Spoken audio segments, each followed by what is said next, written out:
नमस्कार, आदाब, सत श्री अकाल मित्रों, स्वागत है एक बार पुनः आप सभी का समाधान कार्यक्रम में। कल हम चर्चा कर रहे थे कि किस प्रकार परिवार में एक तनाव की स्थिति पैदा हो जाती है यदि संबंधों में आपस में विश्वास नहीं है तो। वास्तव में हमारी संस्कृति तो ये रही है कि शादी को 7 जन्मों का बंधन माना जाता है। जब अग्नि को साक्षी मानकर 7 फेरे लेते हैं, तो जन्म भर न केवल साथ रहने का, सुख-दुख में एक-दूसरे को सहयोग देने का संकल्प लेते हैं, प्रतिज्ञा करते हैं, बल्कि ये भी कहते हैं कि अगले 7 जन्मों तक हम साथ रहेंगे। अब यहाँ तो बात ऐसी हो गई है कि 7 दिन, 7 महीने, 7 साल ये भी भारी पड़ने लगे हैं। कारण क्या है? सदियों से एक सुंदर परंपरा चलती आ रही है हमारे देश की। उस परंपरा में ऐसा क्या व्यवधान आ गया जो ऐसी समस्या क्रिएट हो गई है? कल भी हम बात कर रहे थे आपसी विश्वास की, और जहाँ विश्वास टूटता है वहाँ विवाह टूटने के कगार पे आ जाते हैं, डिवोर्स की बात आने लगती है। क्या हो सकता है इसका समाधान? आइए भ्राता जी का अभिनंदन करते हैं और इस चर्चा को आगे बढ़ाते हैं। भ्राता जी, बहुत-बहुत स्वागत और अभिनंदन है आपका। थैंक्स। कल जिस चर्चा पे हम थे भ्राता जी कि एक बहुत ही विकट स्थिति हो जाती है किसी भी स्त्री की, किसी भी पत्नी की, कि यदि पति का संबंध कहीं और है या उसका अफेयर कहीं और है और अब वहाँ से वो अपने आप को हटाना भी नहीं चाहता है, लगातार वहीं बना हुआ है। विवाह शुरुआत हुई है, 1 मास, 2 मास, 6 मास, 1 साल हुए हैं, क्या करें? समस्या तो अति विकट आती है और ये समस्या बढ़ती जा रही है क्योंकि कॉलेजों में और बिना उसके भी हर लड़के और लड़की का अफेयर कई कइयों से होता है। ये बात किसी को बुरी लग सकती है, हुँ, पर हुँ। सत्य है। बुरी ये क्या केवल लगी? भ्राता जी शहरों में हाँ। है या गाँव में? गाँव में तो गाँव ऐसी में स्थिति थोड़ा हमें कम देखने को हो नहीं गया है, मिलता। गाँव में थोड़ी कम स्थिति है जी। क्योंकि गाँव में लड़कियों पर भी माँ-बाप का, परिवारों का, समाज का, मर्यादाओं का काफ़ी एक अच्छा इफ़ेक्ट रहता है। हुँ, हुँ। पर जो एक मूल चीज़ है ना, जो हम स्पिरिचुअल नॉलेज मिलने के बाद जानते हैं, कलयुग के इस अंत में वासनाएँ सबके अंदर बहुत बढ़ गई हैं। हुँ, हुँ। इस सत्य से कोई इनकार नहीं कर सकता कि वासनाओं का फोर्स मनुष्य को विवश कर रहा है इधर-उधर भटकने के लिए। ये तो युवक हैं जिनके अंदर हार्मोन्स में भी, सेल्स में भी और पूरे देह में, मन में काम वासना पति में पहुंचती जा रही है। वो अपने को कंट्रोल नहीं कर पाते, तो शादियां अभी बड़ी आयु में होने लगी हैं। हुँ, ये नियम बन गया है क्योंकि बच्चों को एजुकेट होना है और काफ़ी मैच्योरिटी के बाद वो करने हैं, क्योंकि बाल विवाह और छोटे आयु में विवाह के दुष्परिणाम सबने देख लिए थे। लेकिन ये वासनाओं की वृद्धि ने युवकों को इधर-उधर भटका दिया है और एक-एक के कई-कई फ्रेंड्स होते हैं। अब बात है कि जब मैरिज हो गई, या तो दोनों को बहुत समझदार होना चाहिए कि अब तक का जो कुछ खेल था वो पूरा हुआ, हुँ, हुँ। अब हम मैरिड लाइफ व्यतीत करेंगे। और मैरिज में जैसे कि सब जानते हैं भई, औरों से प्यार रखना, औरों से बहुत ज़्यादा कॉन्टैक्ट रखना, रिश्ते बनाकर रखना, हुँ, वो हुँ। किसी भी तरह से उचित नहीं होता और परिवार इससे टूटते हैं। देखिए, अब जो बात आई थी कि पति का अफेयर किसी और से है, अब हुँ, उसकी भी कहीं शादी होगी, इससे तो वो करेंगे नहीं क्योंकि ही इज़ बिल्कुल। Already married. हुँ, हुँ। उसकी जब वहाँ शादी होगी, इसका ध्यान इसकी ओर रहेगा, उनका परिवार भी सुखी नहीं हो पाएगा। तो एक ये चेन ही ऐसी बन जाती है जिसमें परिवारों में अशांति, समाज में अशांति और ये एक अनकंट्रोल्ड स्थिति होती जा रही है। अब ऐसा तो न कोई कानून बनाया जा सकता कि 1 साल के बाद तुम छोड़ो, हम तो उससे शादी करेंगे, वो हुँ, उसको छोड़े उससे शादी करे। एक जैसे अव्यवस्था हो हाँ, जाएगी। एक वेस्टर्न कल्चर में ये अव्यवस्था हो गई है और इससे उनको डिप्रेशन हो रहा है। हुँ, हुँ। मैं अपने युवकों को एक बात कहना चाहूँगा, जैसा मेरे पास बहुत युवक आते हैं और जब मैं गहराई से उनसे कई प्रश्न पूछता हूँ, क्या होता है उनकी मानसिक स्थिति कि अब एकाग्रता बिल्कुल नहीं हो रही है। वो एक अच्छा एग्ज़ाम देना चाहते हैं, वो बहुत मेहनत कर रहे हैं, पैसा भी खर्च हो रहा है, लेकिन उन्हें कुछ भी याद नहीं रहता है। उन्हें एग्ज़ाम फ़ियर हो रहा है, उनके मन में थोड़ी-सी निराशा और खुशी जैसे गुम होती जा रही है, एक डिप्रेशन का ये स्वरूप प्रारंभ हो रहा है। तो जब मैं पूछता हूँ उनसे तो बताते तो कम हैं, लेकिन ये पता चलता है कि जिन्होंने अपने मन के प्यार को बहुत बिखरा दिया था, यहाँ प्यार, वहाँ प्यार, कहीं धोखा मिला, कहीं नेगेटिविटी मिली, कहीं कुछ मिला, संबंध भी पैदा कर लिए, उससे बहुत गंदगी आ गई जीवन में, उनकी एकाग्रता भंग हो गई और कई युवक तो ऐसे हो गए जो मैरिड लाइफ के लायक ही नहीं रहे। अब वो सुसाइड करने के अलावा उनके पास कोई चारा रहता नहीं है।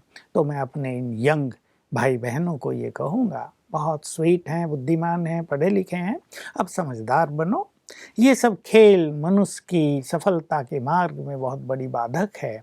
ये सारा खेल जीवन को एंजॉय करने में बहुत बड़ा बैरियर बन जाता है। लेकिन शायद भ्राता जी वो इसे ही एन्जॉयमेंट हाँ, मान रहे हैं ये कि शायद ये तत्काल। सबसे ज़्यादा हमारे हाँ। लिए जीवन का आनंद है और मुझे लगता है कि एक ट्रेंड ही बन गया है बन गया कि है। भई यही करना है। मतलब इस हाँ। एज में हम मूवीज़ यदि देख लें या टीवी सीरियल्स देख लें तो भ्राता जी वहाँ से भी यही परोसा जाता है, यंग हुए, कॉलेज गए, मतलब ये तुम्हारे लिए एन्जॉयमेंट है। एन्जॉयमेंट है और फिर फ्रेंड सर्किल में उन्हें ये रहता है जो ये नहीं कर रहा वो जैसे बहुत पीछे है, बैकवर्ड है जी, और उसको जी। कुछ आता जाता नहीं है, भोंदू है। भोंदू है और वो क्या करेगा आगे समाज में जाके। तो ये काम वासना की अति, ये तमो प्रधानता की अति, ये मानवता को विनाश की ओर ले जा रही है। इसको विकास कोई भूल से न मान ले, ये बहुत बड़ा ज्ञान हो रहा है। तो जैसा मैं कह रहा था कि इसमें युवक अपने पूरे जीवन को फिर एंजॉय नहीं करते। अब वो 5 साल को एंजॉय कर लें या पूरे अगले 50 साल को उन्हें एंजॉय करना है, इस बात पर हमारे सभी युवक गहराई से विचार करें। दूसरा जिनसे उन्होंने नाता जोड़ा है, उनके जीवन पर उसका क्या असर पड़ेगा, इसके बारे में भी थोड़ा सोच लें। नहीं तो युवक क्या है, अरे कल किसने देखा है, आज जो कुछ करना है कर लो, छोड़ो कल तो पता नहीं क्या क्या हो जो भी जाएगा, होगा देखा जाएगा। जाएगा। लेकिन वो जो देखा जाएगा ना, वो देखा नहीं जाता, फिर वो टॉलरेट नहीं किया जाता है। अनेक युवकों की कहानी सुनकर मुझे लगता है जब वो अनेक रोगों के शिकार हो गए हैं छोटी आयु में ही, किसी को शुगर हो गई है, कोई मानसिक रूप से बहुत पीड़ित हो रहा है, किसी किडनी फेल हो रही है, किसी का लीवर वीक हो रहा है, किसी को शरीर में और भयानक रोग हो रहे हैं। इसका कारण ये है कि ब्रह्मचर्य को नष्ट करने से उनके बॉडी में पावर नहीं रही जो वो आने वाले रोगों का सामना कर सकें। जो वाइटल फोर्स होता है बॉडी जी, का, जी। रेजिस्टेंस पावर, वो उनकी पूरी तरह नष्ट हो जाती है। इसलिए उनका जो भविष्य है वो अच्छा नहीं रहता, देह भी अनेक जी। बीमारियों का मतलब शिकार इसकी हो जाता है। जानकारी ही नहीं है भ्राता जी कि यदि हम हाँ, ब्रह्मचर्य में रहते हैं, हाँ। यदि हम प्योर लाइफ लीड कर रहे हैं, तो ये शक्ति हमें बीमारियों से बचाती है, बचाएगी। हमारे वाइटल फोर्स को बढ़ाती है। शायद हाँ। इसकी शिक्षा, इसकी जानकारी तो कोई देता ही नहीं शायद है। क्या पूरी ही जीरो है, कोई जानकारी कहीं मेडिकल साइंस में भी इसकी नहीं। उन्होंने तो मान्यता दी हुई है तुम खूब करो, इससे कोई असर नहीं पड़ेगा।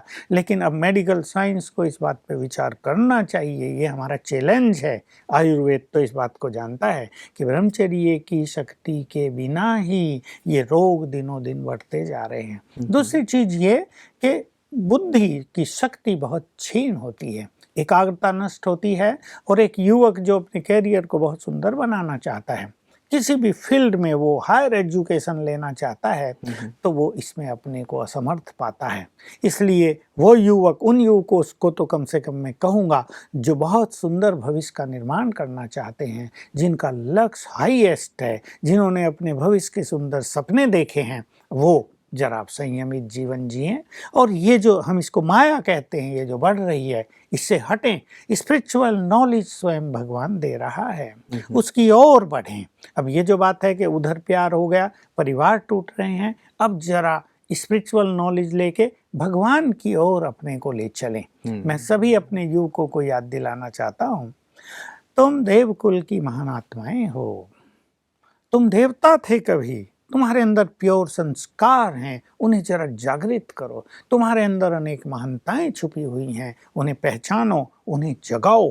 क्योंकि हमारे ईश्वरीय विश्वविद्यालय में लाखों युवक आ रहे हैं। मैं जहाँ तहाँ क्लास के लिए जाता हूँ, अभी मैं दिल्ली में था, आगे अनेक युवक बैठे थे और उनके चेहरों पर बड़ी दिव्यता और तेज थी। मैं देख रहा था इन सब का आकर्षण स्पिरिचुअलिटी की ओर, प्योरिटी की ओर कितना ज़्यादा है। तो अब समय बदलता जा रहा है, वो चीज़ें भी अति में पहुंच रही हैं, लेकिन हमें अपने को पहचानना है और अपने जीवन की दिशा को बदलना है, एक सुंदर स्वरूप देना चाहिए, जी। तो मैं युवकों से कहूँगा थोड़ा सा गंभीर होकर अपने हुँ, जीवन पर एक दृष्टि डालें। गाइडेंस कहीं नहीं है, लेकिन हमारे पास बहुत अच्छी गाइडेंस इसकी है। हमारे ईश्वरीय विश्वविद्यालय की ब्रांचेज जहाँ तहाँ खुली हुई हैं, उनमें जाएँ, स्पिरिचुअल नॉलेज लें और हुँ। एक अच्छी दिशा अपने जीवन को दें, ताकि कभी भी पछताना ना पड़े। बिल्कुल भ्राता जी, मैं यहीं आने वाला था कि आज चूँकि एक ट्रेंड, जैसे मैं जिस ट्रेंड की बात कर रहा था, कि एक लहर ही हो गई है कि मीडिया के द्वारा भी बहुत सारी चीज़ें यही दी जा रही हैं, तो उन्हें लगता है कि शायद जीवन यही है, सुख यही है, आनंद यही है। लेकिन जैसा आप कह रहे हैं कि ये आनंद नहीं है, ये तो जैसे जीवन का अंत करना हुआ, अपने करियर को नष्ट करना हुआ, और जैसे 5 साल आपने एन्जॉय कर भी लिया, जिसको आप एन्जॉय मान रहे हैं, फिर अगले जो 50 साल है, 40 साल है, 30 साल है जो आप जीने वाले हैं, अंधकारमय हो जाता है। तो रियल जो आनंद है, ये नहीं है, तो रियल आनंद क्या है जिसकी ओर युवा बढ़े, जिसकी ओर आकर्षित हो और जिसे अपना जीवन बनाए? देखिए, मुझे आपने ये बात कही तो एक बात याद आ गई। जब मैं माउंट आबू में समर्पित होकर आया, हुँ, तो हुँ, हमारे साथ एक बुजुर्ग भी रहते थे। वो थे बुजुर्ग, हुँ, वो 60 साल के थे, रिटायर होके आए थे और हम थे छोटे। उनकी हमसे बड़ी फ्रेंडशिप, माना प्यार भी और फ्रेंडशिप भी। ये एक वो वंडरफुल मिलन था। जी। तो वो हमें कई चीज़ें बताया करते थे। और एक चीज़ जो आपने कही ना, मुझे याद आ गई कि जिस शक्ति को नष्ट करने में मनुष्य आनंद महसूस करता है, यदि उसको वो बचाए, तो वो उसके जीवन को कितना आनंदित कर देगी। हुँ, न जाने कहाँ-कहाँ उसका उपयोग होगा। ये ब्रह्मचर्य की शक्ति शरीर को रोगों से मुक्त रखने में मदद करती है, हमारे यौवन को बहुत स्ट्रॉन्ग करती है, हमारे चेहरे पे दिव्यता लाती है, हमारी पर्सनैलिटी को बहुत अट्रैक्टिव बना देती है और हम भविष्य में बहुत कुछ प्राप्त कर सकते हैं। और जो ज्ञान योग के मार्ग पर हैं, उनकी तो एकाग्रता प्रभु मिलन के आनंद में उसको बहुत बड़ी मदद ये करती है। हुँ, हुँ, तो आनंद ये नहीं है, ये तो आनंद को सदा के लिए नष्ट करने वाली चीज़ है। देखिए, इसलिए भगवान ने कहा, ये काम महाशत्रु है, ये तुम्हें आदि मध्य अंत दुख देता आया है, संसार के पतन का कारण ही ये बना है। यही जानकारी मनुष्य को नहीं है, इसलिए भगवान को स्वयं आकर ये अवेयरनेस देनी पड़ रही है और हम भी सबको ये जागृति प्रदान कर रहे हैं कि अब अपने स्वरूप को पहचानो। तुम आत्माएं हो और आत्मा तो मूल रूप से पवित्र है। उस पवित्रता के विरुद्ध यदि तुम जाते हो, तो तुम्हें आनंद नहीं मिलता। वो क्षणिक आनंद होता है जिसे तुम आनंद कहते हो, हुँ, हुँ, लेकिन सदा काल के लिए तुम दुखों का आह्वान कर लेते हो। इसलिए समझदार बनो और रियल आनंद तो परमात्मा आनंद है, ईश्वरीय आनंद है। आत्मिक स्थिति में स्थित होने पर जो फीलिंग होती है, हुँ, वो रियल आनंद है। उसको जब मनुष्य एक बार अनुभव कर लेता है, तो ये सब आनंद गौण और फीके नजर आते हैं। उस आनंद की ओर हमारे युवकों को बढ़ना चाहिए। और जैसा मैं पहले भी कह आया हूँ, युवकों की तो जरूरत पड़ी है भगवान को।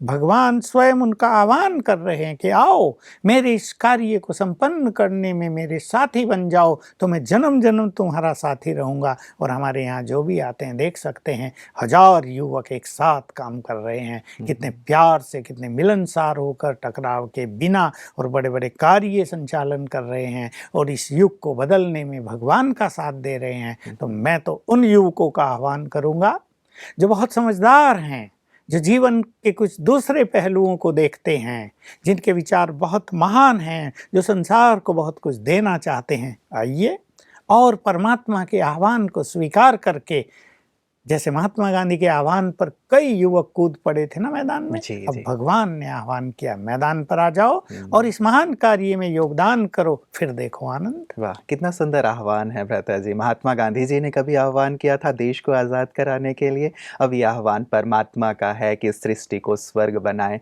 और इसमें सचमुच युवाओं की बहुत ज़्यादा आवश्यकता होगी। और मैं देखता भी हूँ भ्राता जी, यहाँ इतने सारे यूथ हैं, सबके चेहरे पे कितनी चमक है, सब लगातार कार्य करते रहते हैं, लेकिन किसी प्रकार की थकान का अनुभव नहीं करते। कभी साइकिल यात्रा कर रहे हैं, तो कभी पद यात्रा कर रहे हैं। तो निश्चित रूप से उनका जो डेडिकेशन है, समाज को कुछ देने की जो भावना है, काबिल-ए-तारीफ़ है। और ऐसा यदि हर एक युवा हो जाए तो कितना सुंदर होगा। लेकिन एक प्रश्न भ्राता जी, उन युवाओं के मन में ज़रूर उठता होगा कि चलिए हम वो वाला एन्जॉयमेंट छोड़ रहे हैं, आपने कहा परमात्मा से अब मिलन मनाओ, अपने आप को पवित्र बनाओ, तो मन में एक प्रश्न उठता है कि क्या हम साधु बन जाएँ? देखिए, साधु बनने की तो आवश्यकता नहीं, लेकिन जीवन को साधनाओं से भरना है, जीवन को दिव्य बनाना है। साधु तो आज बहुत लोग बन गए हैं। आप प्लेटफ़ॉर्म पर जाइए, कितने ही साधु रात को सोए हुए नज़र आएँगे। ट्रेन्स में कितने दिखाई देंगे आपको, लेकिन वो रियल अर्थों में साधु थोड़ा ही हैं। साधु माना पवित्र, साधु माना जिसका आचरण बहुत श्रेष्ठ हो, जो स्वादु ना हो, जो सब कुछ त्याग चुका हो, जिसने स्पिरिचुअल पावर अपने जीवन में भरी हो, जिसने सच्चा संन्यास किया हो, वासनाओं का संन्यास, इच्छाओं का संन्यास, बुरे संस्कारों का संन्यास, बुरे विचारों का संन्यास, वही सच्चे अर्थों में साधु है ना। तो ये एक डर पैदा होता है ना भ्राता जी कि हमें भी सब कुछ छोड़ना पड़ेगा, अपने वस्त्र बदलने पड़ेंगे और हम भी जो चीज़ कर रहे हैं, जो हम शिक्षा ग्रहण कर रहे हैं, शायद वो सब चीज़ें छोड़ के हमें भी इस मार्ग में लगना होगा। क्या ऐसा करना होगा? नहीं, बिल्कुल जैसी ड्रेस आपने पहनी वैसी सब युवकों को पहननी है। वाह! जो जिस फील्ड में है उसी फील्ड में आगे बढ़ते रहना है, केवल बुराइयों का त्याग कर देना है। जी। हमारी जो मुख्य बात है कि जो चीज़ें मनुष्य को पतन की ओर ले जा रही हैं, जिसकी अवेयरनेस आज मनुष्य को नहीं रही है, बात मैं युवकों की नहीं कर रहा हूँ, सभी मनुष्यों को जिसकी जानकारी नहीं रही है कि जो कार्य हम कर रहे हैं वो हमें पतन के मार्ग पर ले जा रहे हैं, जो कुछ हमने निर्माण किया है वो हमें विनाश की ओर तेजी से ले जा रहा है, प्रकृति से जो हमने कुछ छीना है, प्रकृति अब विध्वंस करके सब कुछ अपने अंदर समा लेगी फिर से।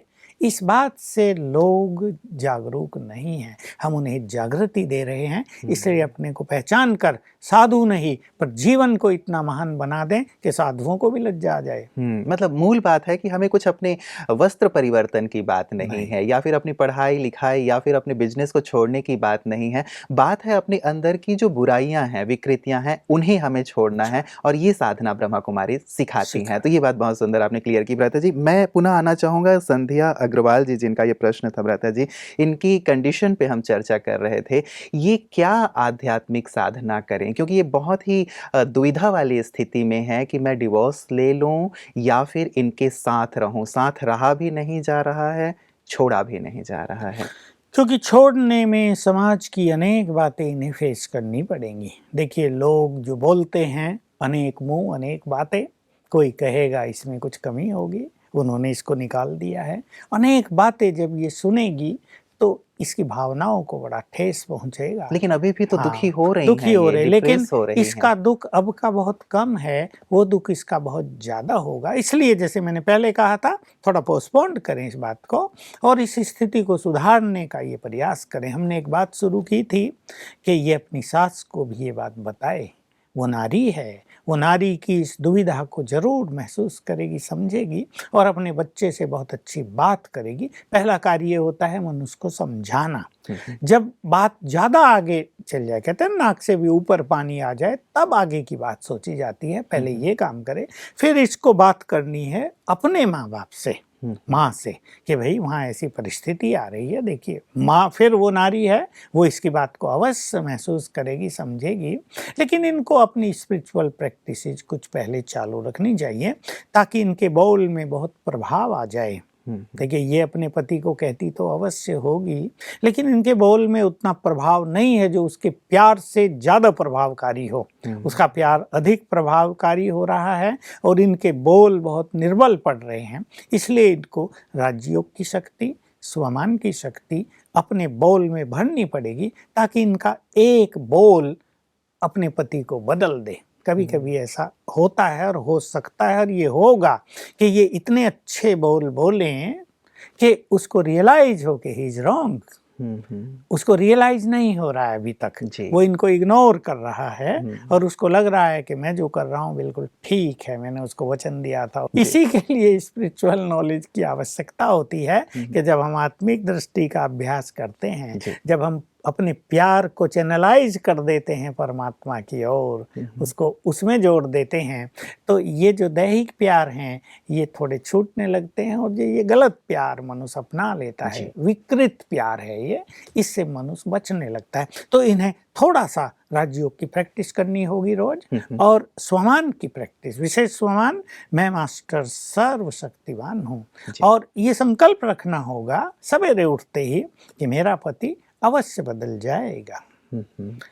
इनके मन में भी एक फीलिंग रही हो, क्योंकि इन्होंने भी अपना वो युवा काल देखा ना अच्छी तरह। कहीं ना कहीं प्यार में मनुष्य अटका ही रहता है, उसको लगता है कि प्यार जुड़ने के बाद वो छूटता नहीं है। लेकिन इन्हें सवेरे उठकर ये संकल्प भी रखने हैं, मैं मास्टर सर्वशक्तिवान हूँ, मेरा पति भी एक आत्मा है, वो बहुत समझदार है और वो मेरी इन भावनाओं को समझ के दूसरों से जो उसके नाते बने हुए वो छोड़ देगा। ऐसी गुड फीलिंग इनको अवश्य रखनी है। लेकिन जैसा मैंने जोड़ दिया, इनके बोल में प्रभाव हो जाए, जी। ऐसी थोड़ी स्पिरिचुअल प्रैक्टिसेस इनको करनी है जो हमारे सेंटर्स में सिखाई जाती है, तो इनका मार्ग सरल हो जाएगा। कितने दिन में ये बात ठीक हो सकती है भ्राता जी? क्योंकि कई बार लगता है कि यदि ताउम्र ये बात चलती रही तो मेरी भी उम्र निकलती जा रही है, ना तो मैं यहाँ की रही ना कहीं और की रही।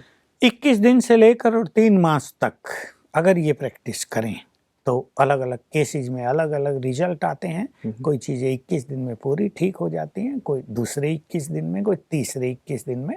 3 मास एक बहुत अच्छा समय है जी। जिसमें बहुत सारी ऐसी बातें ठीक हो जाती हैं। बिल्कुल, चलिए हम उम्मीद रखते हैं भ्राता जी, संध्या जी ने अपनी बात हम तक पहुँचाई है। बहुत ही ऐसी स्थिति है जहाँ हम चाहेंगे कि सब हमारे जो योग करने वाले हैं, जो सुबह और शाम योग कर रहे हैं, वो भी इनके लिए विशेष योगदान नहीं, दें बहुत ताकि ही एक सुंदर बात है इस क्रिटिकल पोजीशन के लिए जी। कि हम सभी ऐसे युवकों को एक संदेश ज़रूर देना चाहते हैं कि भई अब तुम्हारी मैरिज हो गई है, अब अपने जीवन को वेल सेटल्ड करो, दूसरे को भी उतना ही सम्मान, उसके प्यार को उतना ही महत्व दो। और अब ये जो बिखराव हो गया था ना, इससे प्यार उससे प्यार, अब इससे मुक्त हो जाओ। तुम्हारे भी आखिर बच्चे होने हैं या हो गए हों, अब उनकी देखभाल करो। अब तुम्हारे हर चरित्र का इफेक्ट तुम्हारे बच्चों पर आएगा। सोच लो, अगर तुम्हारी लड़कियां बड़े होकर लड़के यही काम करेंगे तो तुम्हें कैसा लगेगा। और अगर इनका यही व्यवहार रहा तो उसका डायरेक्ट इफेक्ट इनके बच्चों पर अवश्य आएगा।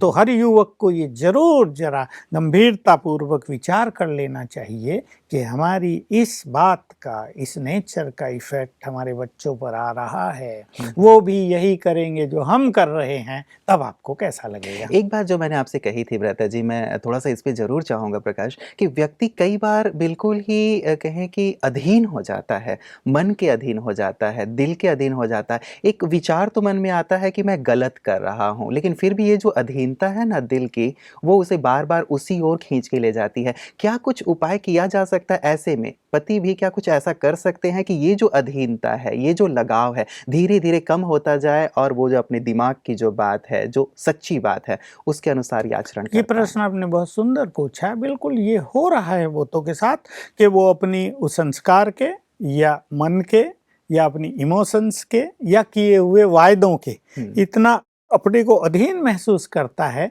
कि अब उससे छोड़ते भी बनता नहीं है। जी। वो चाहता भी है मैं छोड़ दूँ, वो समझता तो हर व्यक्ति है कि ये गलत हो रहा है और कहीं न कहीं उसका ध्यान भी डाइवर्ट हो रहा है, उसका भी मैरिड लाइफ डिस्टर्ब होगा, मनुष्य समझता है।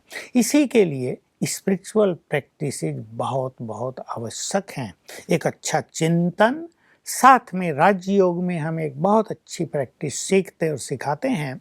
मैं आत्मा स्वराज्य अधिकारी हूँ, मन और बुद्धि की मालिक हूँ, मैं इस मन की मालिक हूँ। हे मेरे मन, तू तो पवित्र है। उसे रोज ये गुड फीलिंग देनी होगी। जो युवक इस चीज से सचमुच बचना चाह रहे हैं लेकिन बच नहीं पा रहे हैं, मैं आत्मा हूँ, मैं स्वराज्य अधिकारी हूँ, मालिक हूँ इस देह की, मन की, बुद्धि की। और अपने मन को इस तरह कमांड देंगे, हे मन, मैं तुम्हारी मालिक हूँ, अब तुम इधर उधर नहीं भटको, अब ये भटकाव समाप्त करो, वापस आ जाओ, अपने कर्तव्यों को समझो और ये जो तुम्हारा मोह या इमोशंस या प्यार या वासनात्मक दृष्टि दूसरों के लिए हो गई, इसे छोड़ दो। ये अभ्यास रोज रोज करने से बहुत गुड रिजल्ट मिलेगी। 21 दिन अगर रोज सवेरे ऐसे युवक ये अभ्यास कर लें तो मन काफी नियंत्रण में होगा और ये जो बहे चले जा रहे हैं ना, ये बहाव रुक जाएगा। बिल्कुल, ये सुंदर प्रैक्टिस भ्राता जी आपने दी है, सचमुच एक कंट्रोल। जैसे-जैसे आप बोल रहे थे लग रहा था कि रियली बहुत ही पावरफुल एक प्रैक्टिस है। और क्या भ्राता जी व्यावहारिक तौर पे भी थोड़ा-सा अलग नहीं हो जाना चाहिए? कई बार होता है कि हम बार-बार मिलते रहते हैं, बार-बार फ़ोन करते रहते हैं, मैसेजेस करते रहते हैं, तो एक लगाव बना ही रहता है, वहाँ से विच्छेद होने की बजाय हम और ज़्यादा अटैच होते चले जाते बिल्कुल हैं। ज़रूरी है थोड़ा-सा इसको अलग करना रोज़ ही मैसेज दे रहे हैं, रोज़ ही बात कर रहे हैं, प्यार की बात हो रही है तो प्यार तो बढ़ेगा। हुँ, हुँ। तो इसलिए जब एक चीज़ से हम मुक्त होना चाहते हैं, तो उसको इन चीज़ों पर भी अवश्य कंट्रोल कर लेना चाहिए। बिल्कुल। चलिए भ्राता जी, आपकी भी बहुत सारी दुआएँ हैं, पूरे समाधान परिवार की बहुत सारी दुआएँ हैं कि हमारी बहन जल्दी से जल्दी इस समस्या से निजात पा ले और जीवन इनका बहुत ही खुशहाल और सुखमय हो जाए। आज के सुंदर प्रकाश के लिए आपका बहुत-बहुत शुक्रिया। मित्रों, वास्तव में जैसे शुरुआत मैंने की थी कि विवाह एक बहुत ही शुद्ध बंधन है, एक बहुत ही पवित्र बंधन है, 7 जन्मों का नाता हम कहते हैं। लेकिन सचमुच इसमें बहुत ज़्यादा विश्वास की बात होती है, एक संबंध जुड़ा है, लेकिन कई बार संबंध बंधन के समान हो जाते हैं और ये बंधन तब बन जाता है जब आपस में विश्वास नहीं होता, आपस में एक-दूसरे को हम धोखा दे रहे होते हैं तो। तो क्यों ना, चलो अब तक का जीवन जैसा भी था हमारा, एक नई शुरुआत करें। जो हमारे साथी हैं, उन्हें हम सुख दें, आनंद दें, क्योंकि जब आप दूसरों को सुख और आनंद देंगे, तभी तो आपको भी सुख और आनंद की प्राप्ति होगी और पारिवारिक जीवन बहुत ही खुशहाल होगा। ये आपको कंटकपूर्ण मार्ग नहीं लगेगा, लेकिन एक फूलों से भरा हुआ मार्ग लगेगा। तो आपका जीवन, आपका परिवार खुशियों से भरा हुआ हो, फूलों से महकता रहे, यही पूरे समाधान परिवार की शुभ भावना और शुभकामना है। नमस्कार।